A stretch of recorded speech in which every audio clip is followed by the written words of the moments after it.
Tosilog, tapsilog, lahat na lang nanlog. Pero ngayon, magugulat kayo, tayo ay gagawa ng pasilog. Ano ang pasilog? Pastil na manok. Viral lagi kayo ito, itong pastil na manok. Gagawin natin ngayon yan. Pagbati muna sa ating mga kapatid na Muslim sa Mindanao. Lalong-lalo na ngayon, ang gagawin natin ay lutuin ng mga taga Maguindanao. Naway mabigyan natin ng hustisya. Ang napakasarap nilang lutuin, ang pastil na manok. Hindi man katulad ng sa kanila, subukan natin ang version ni Mang Bong. Napakatipid na, napakasarap pa. Salamat po sa Maguindanao.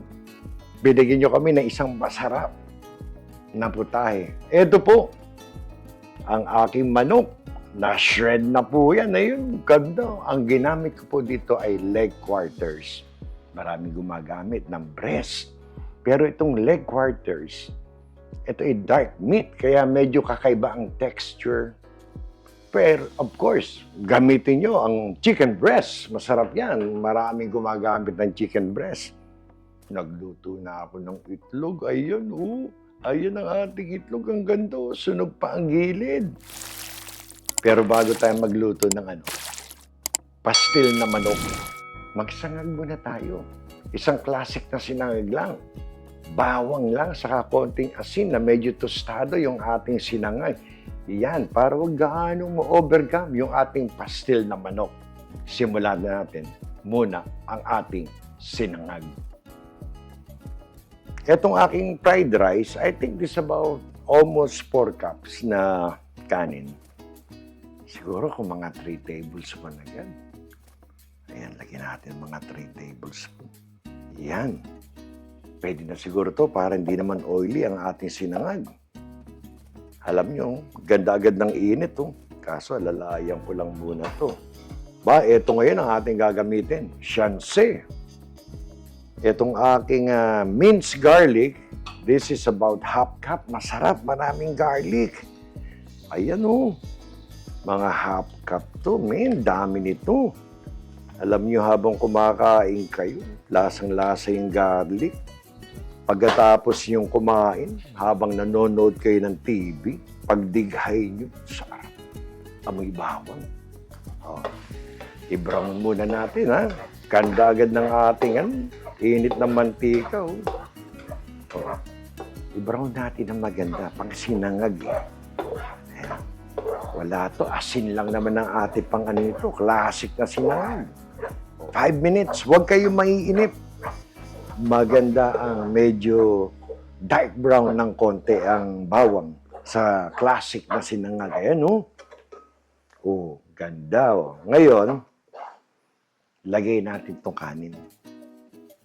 Ayan to. Kalahati muna, bigla ko siya haluin kasi ayoko masunog yung ating bawang sa ilalim. Yan. Kasi pag natagalan papait naman yung ating bawang. Ayan, medyo nahalo natin. Lagay na natin lahat. Sarap nito, men. Lagay natin dito. Ayan, eksakto pala yung ating 3 tablespoon na mantika. Ayun naman nung masyado mamantika, yung inyong sinangag. Alam niyo, ito, nasa panlasa nyo na. Pero ito, lalagyan ko lang ng konting asin. Kasi, mahilig ako maglagay ng garlic salt sa sinangag. Ito. So, magsasalubong sila. Ordinaryong asin, saka yung ating garlic salt. Siguro, all in all, parang yung asin saka garlic salt, parang lang to, 1 tablespoon lang, not even. So, eto. Sarap siguro. Gusto subukan sa pastil. Classic na sinangag. Tapos may itlog. May konting gulay. Panalo yan, men. Lakasan ko ng konti. Alam nyo, gusto nyo ang sinangag nyo. Medyo natutusta. Kita nyo yung mga bawang na yan. Naku, panalo to. Bigyan nyo lang kahit mga 10 minutos, pagulukin nyo. Pag medyo tostado na yung inyong kanin, yan ang panalong sinangag. Classic, men. Eto na. Alam niyo, 10 minutos lang ha. Mabilisan to. Ang maganda dito sa aking hexclad, itong aking lutuan, matapos kung medyo matusta, masunog yung ilalim, ang daling bakbakin, no? Oh, yan ang masarap sa sinangag. May tostado. Oh, hahanguin ko na to, luto na to. Pagbalik ko, start na tayo ng ating pastil na manok. Ito po ang ating sinangag na klasiko.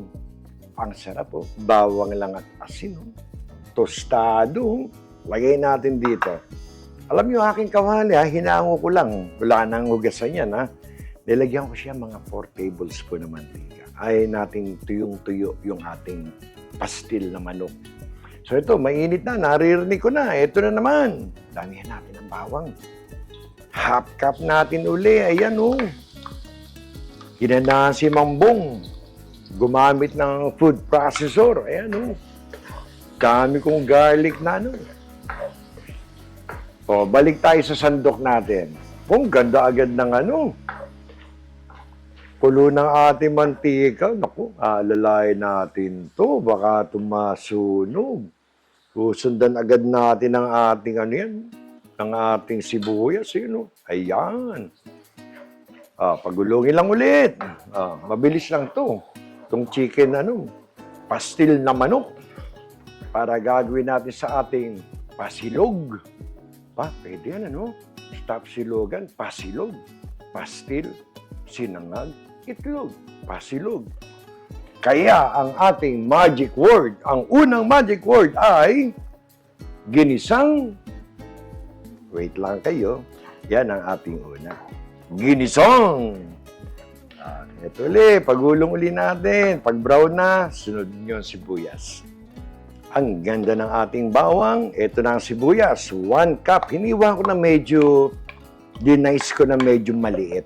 Para ayaw naman natin na puro sibuyas, yung mangunguya natin. Para pag naging translucent, kagandahan yan. Ayan na, medyo lakas ako kaya ng konting apoy. Nilakas ng konti. Medyo pagulungin yung inyong sibuyas at susundan na natin ng ng ating nokma. Malapit na to, mabilis lang to. Malapit na agad tayong kumain, naaamoy ko na agad. Habang hinihintay ko maging translucent yan, 2 pirasong laurel, lagyan na natin yan. Roast natin yan, ayan. Alam nyo, bilis ang ating bawang, saka sibuyas, In a few seconds, areglado na to. Areglado ang sibuyas. Ito po ang ating 4 na pirasong leg quarters. Eksakto po iyan na 2 kilo ng aking hinimay, natanggal ang mga buto. Sa tingin ko, baka 1 kalahati o baka 1 kilo na lang to Pero yung mga buto naman magagamit naman natin yan.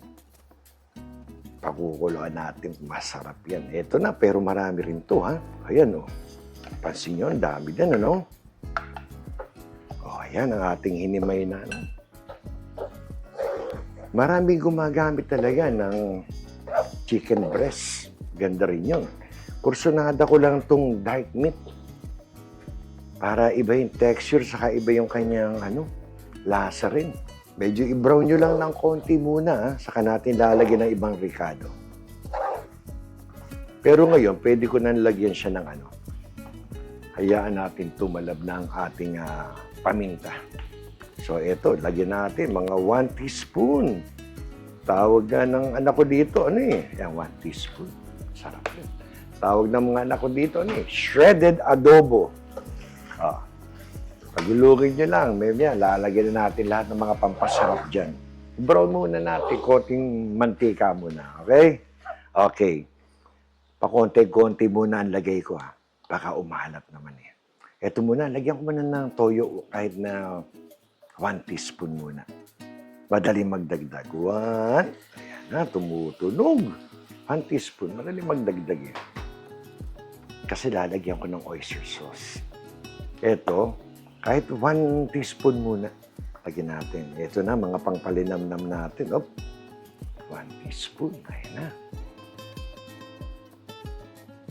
Lagyan natin pa ng mas manok na flavor. Ito, lagyan natin. 1 teaspoon. Puro 1 teaspoon muna. Yan. Saka natin nahaluin. Siguro pwede natin isabay ito. Kailangan daw ang pastil may jang-jang. Kailangan majang-jang. Lagyan natin to. Ito, 4 na to. Hindi naman to siling labuyo. Ito Thai chili lang. Pero majang-jang pa rin. Haluin mo na. Naku, naninikit. Kapatid, naninikit to. Naamoy ko. Pero tingin ko pa lang kulang tayo sa toyo. Dagdagan natin yung ating 1 teaspoon na toyo agad. Dagdagan ko pa ng 2 teaspoon. 1, 2. Ayan. Habang nilagay ko ang ating toyo, dadalihin ko ito ng konting suka. Kontrahan sila. Saka konting asukal mamaya. We'll see. Ayan na. Suka natin. Pinamihan ko. 2 tablespoon. Huwag muna natin haluin. Bigyan natin ng mga ilang segundo ng katahimikan. Ayan muna siya. Pero kumukulo 10 minutes. Ganda Alam nyo, gusto ko. Ayan ganyan. Sunog eto halimbawa Sunog. Yan ang gusto ko. After 10 minutes, maganda tong ating lutuan. Madadali natin ang maganda tong ating pastil. By the way, dahil yung bagong mechanics natin, yung ating magic words, kino-comment niya sa ating messenger sa Facebook. Huwag nyo naman kalilimutan ang ating YouTube, Like and comments din kayo para buhay din ang ating YouTube channel, Maraming salamat sa inyong suporta. Ipagkalat nyo. Salamat po. Ito, another mga mga 10 minutes, pero gusto kong tikman muna. Tikman natin. Ito. Dito sa banako. Huwag muna yung sili. Baka pag nadali ko yung sili, mangiwi ako sa harapan ninyo.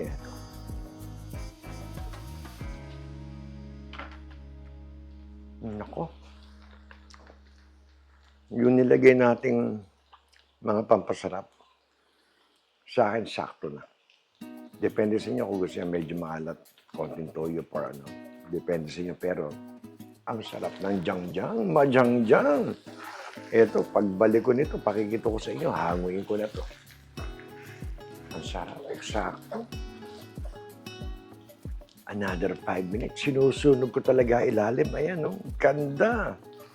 By the way, sa Monday, huwag niyong kalimutan kung kayo taga-Cainta Pasig, yung aking inihaw na liempo, dadali ni Joyce Food Stall sa Cainta. Huwag niyong kalimutan, supportahan niyo po si Ate Joyce.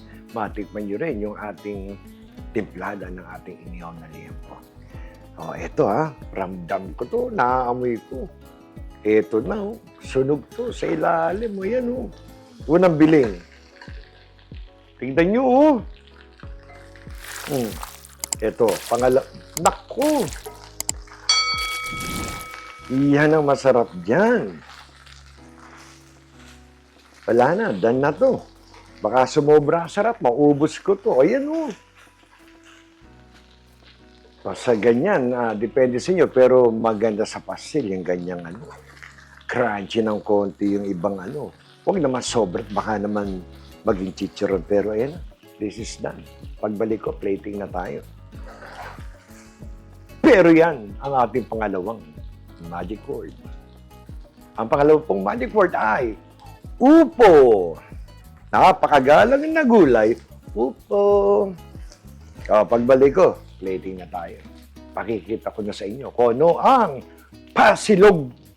Pastil, sinangag, itlog. Ang dami pang natira, Ewan ko kung ilang kainan pa ito, ulam. Tapos na po ang ating pastil na manok. Ang ating pasilog, eto na po. Pastil, sinangag, itlog. Ako, alam nyo, panalo dito yung yung pipino, tas may kamatis, parang tapsilog, di ba?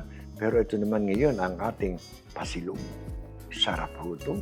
Ayan ang pastil na manok. Ni Mang Bong, kinumbert ng pasilog. Ilapag po natin dito. Muli, isa na namang mapagpalang araw para sa inyo pong lahat. Salamat sa Diyos. Tayo po may masarap na pastil na manok. Kayo po'y kaiingat. Hanggang sa muli. Salamat po.